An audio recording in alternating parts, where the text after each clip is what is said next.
Hello students. बेटा आज हम पढ़ेंगे एक कहानी। उस कहानी का नाम है रोटी का सफ़रनामा। इसमें रोटी का सफ़र बताया गया है कि कैसे एक रोटी का टुकड़ा खाने वाले के तक पहुंचता है। जैसे कौवे होते हैं वैसे ही एक कौवा था। जब उसे भूख लगती वह रोटी की तलाश में इधर उधर भटकता, कभी उड़कर इस घर में जाता कभी उस घर में। उसे कहीं रोटी का टुकड़ा तक नहीं मिल रहा था। तब वह बहुत निराश था। अचानक उस कौवे की नज़र एक छोटे बच्चे पर पड़ी। बच्चे के हाथ में कौवे ने रोटी देखी। वह बच्चे के हाथ से रोटी छीनने के लिए चपटा। बच्चा कौवे के आक्रमण से डर गया। रोटी उसके हाथ से छूट गई। कौवा बहुत खुश हुआ। उसने रोटी अपनी चोंच में दबाई और उड़कर जंगल की ओर चला गया।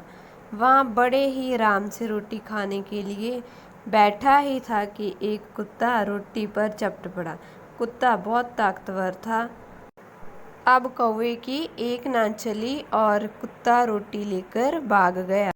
कुत्ता उस रोटी को लेकर एक झोंपड़ी के पास जाकर रुका। वहां बैठकर उसने रोटी खाने की पूरी तैयारी की। वह रोटी चबा ही रहा था कि अचानक एक और ताकतवर कुत्ता उस पर चपटा।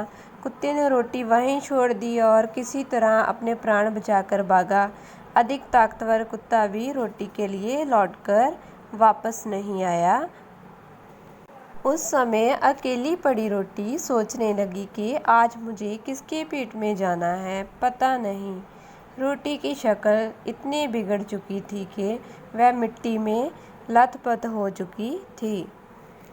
फिर एक कौवे ने उस पर निशाना साधा। कौवे की चोंच में मिट्टी सनी रोटी थी।